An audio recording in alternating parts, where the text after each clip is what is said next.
Hey, I'm Scott Kirsner, CEO and co-founder of InnoLead. Really excited to be here today with Alex Slawsby, our Chief Growth Officer at InnoLead, and Rachel Gordon, who is the founder of a firm called Triple Agent, and she has been an innovation advisor to organizations like Coca-Cola, the NBA, Harley Davidson.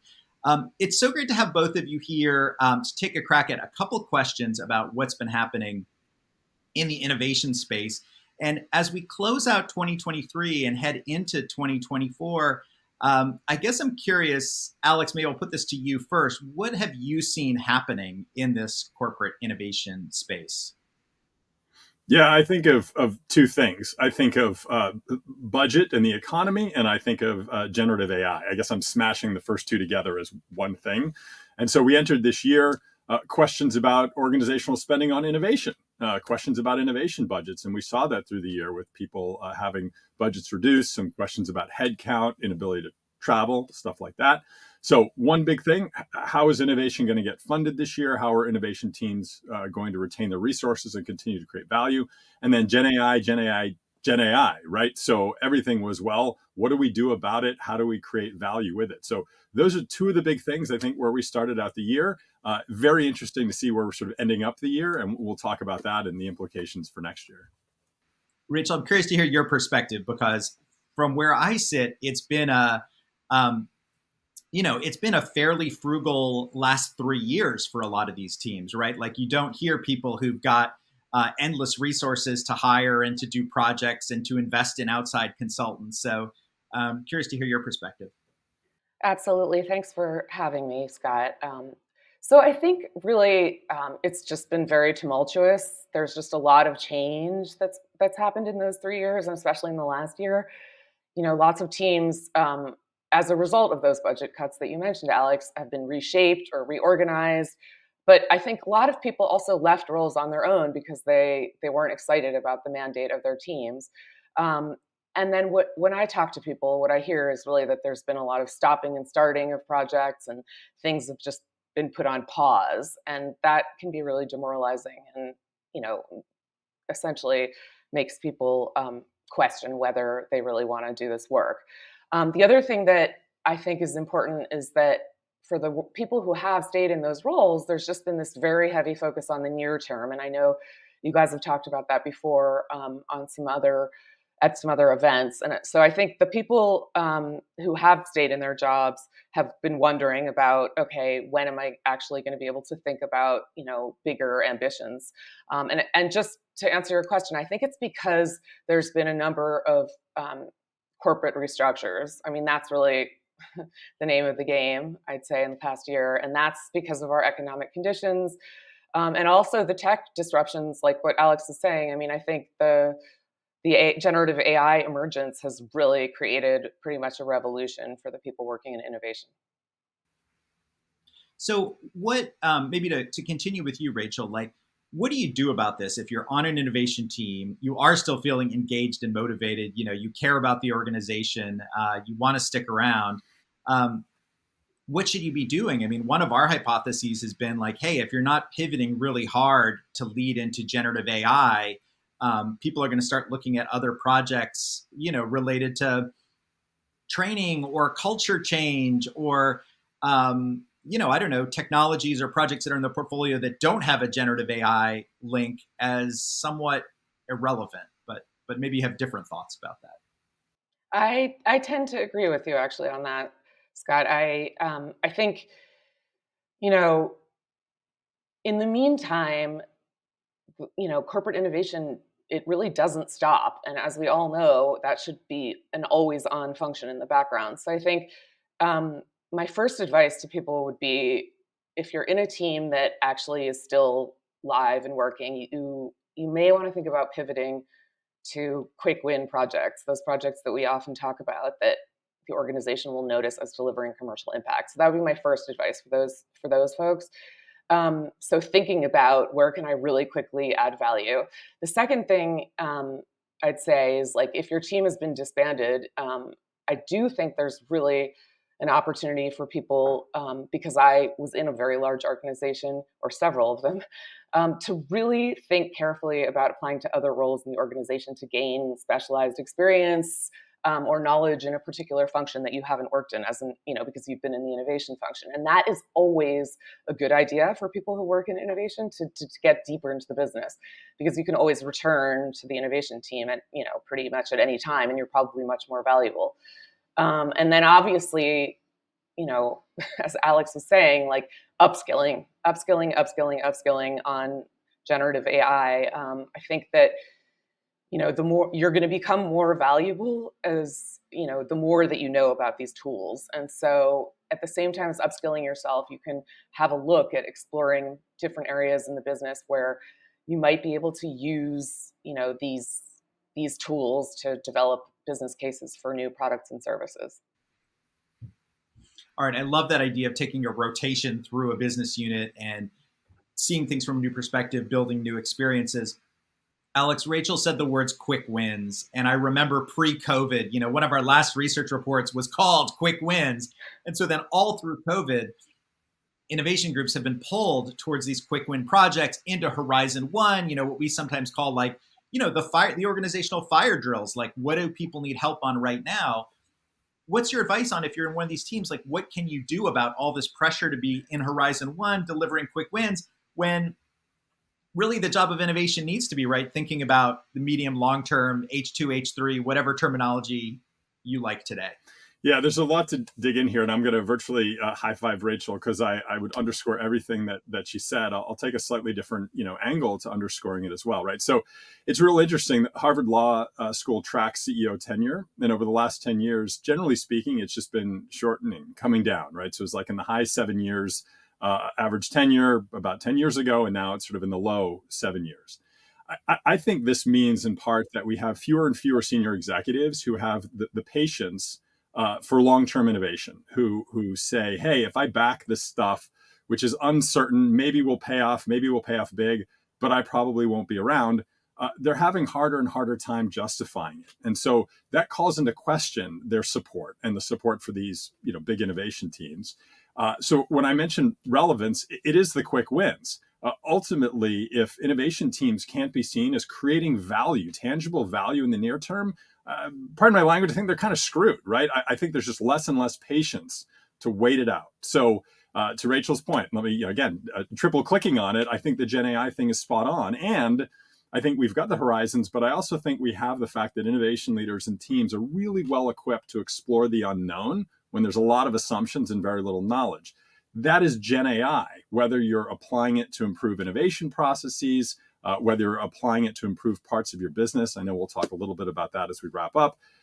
It's all assumption. And so even if it's close to the core stuff, innovation leaders and teams can make clear that they are best equipped to do this emergent stuff. So, it may be less exciting and sexy than the big, Mars shot stuff, but because Gen AI is so transformational, hopefully leaders and teams can get excited about demonstrating quickly how they can create a lot of value, even if it's closer to the core of their business.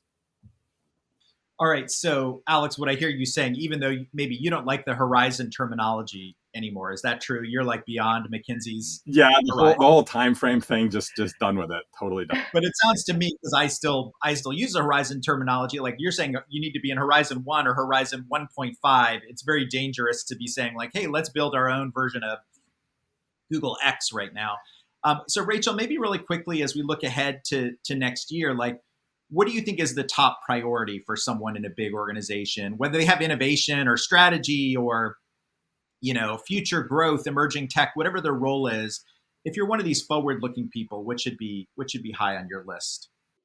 Absolutely. So I think what might help first for your audiences here is just to clarify something that I also found a little bit confusing when I started to learn more about generative AI, which is that there are basically two dimensions that we're focused on with generative AI. The first is what I would call the how, which is like innovating the innovation process, the process that we as innovators mostly use to come up with new products and services and business models.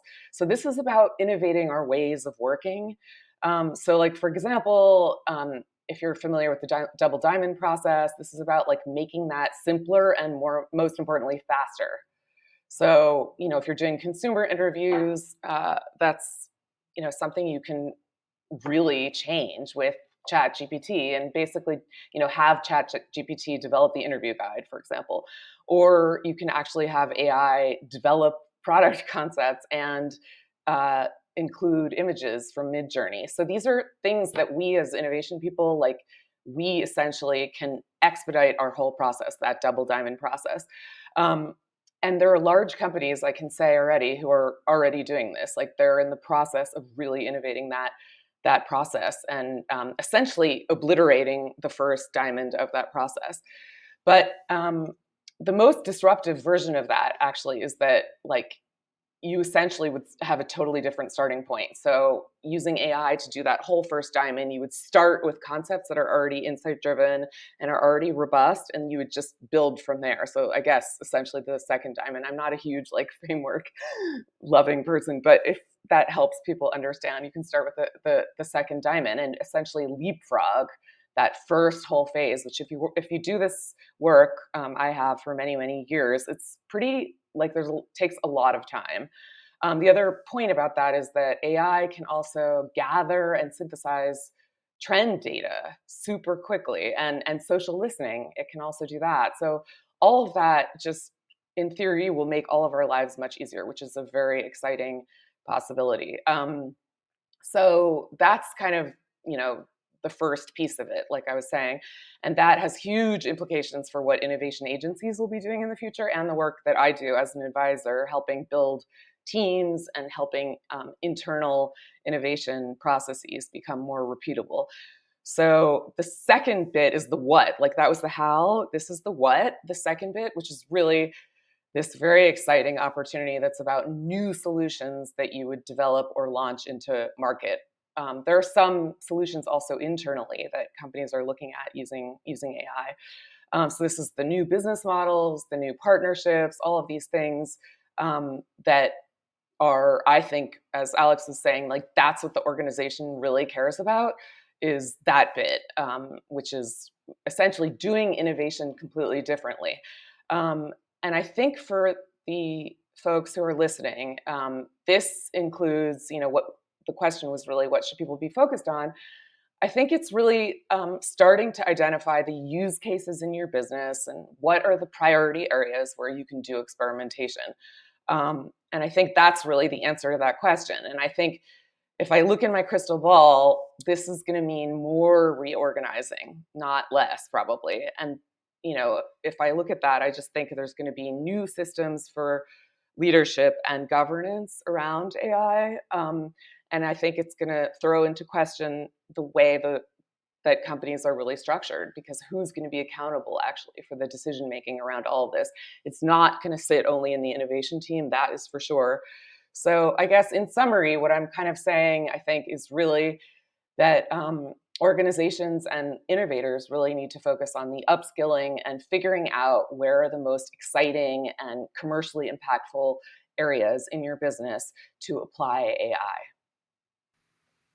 Alex, I know that you're going to say you agree that generative AI needs to be the top priority. So let me just tilt the question a different way and say, we know there are a lot of companies ending 2023 where they still have real restrictions, sometimes even bans on use of these generative AI tools.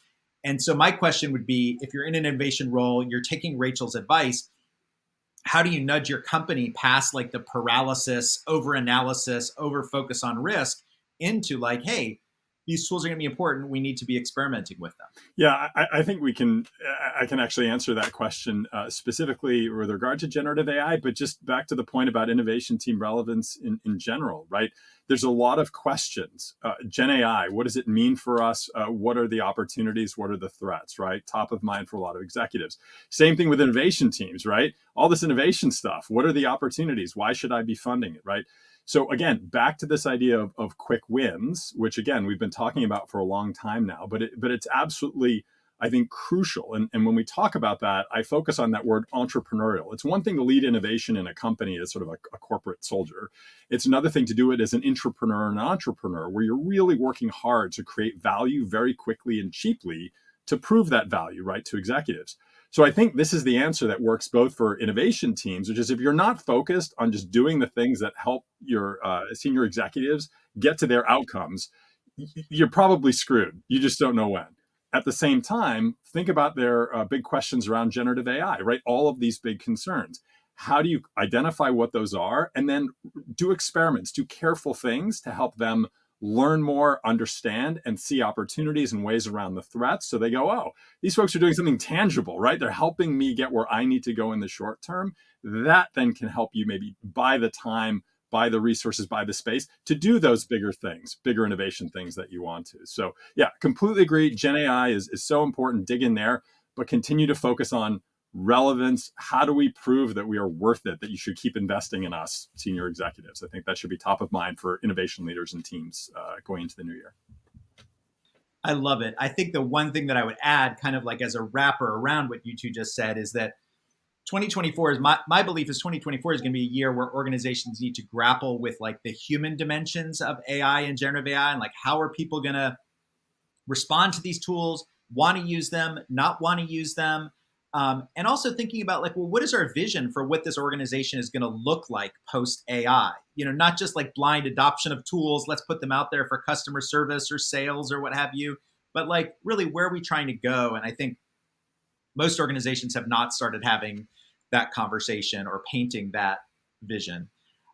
We should wrap up, but Alex, Rachel, this was fantastic. Thanks so much for spending some time with us late in the month of December. Thanks, Scott. Thanks a lot. Bye. See ya.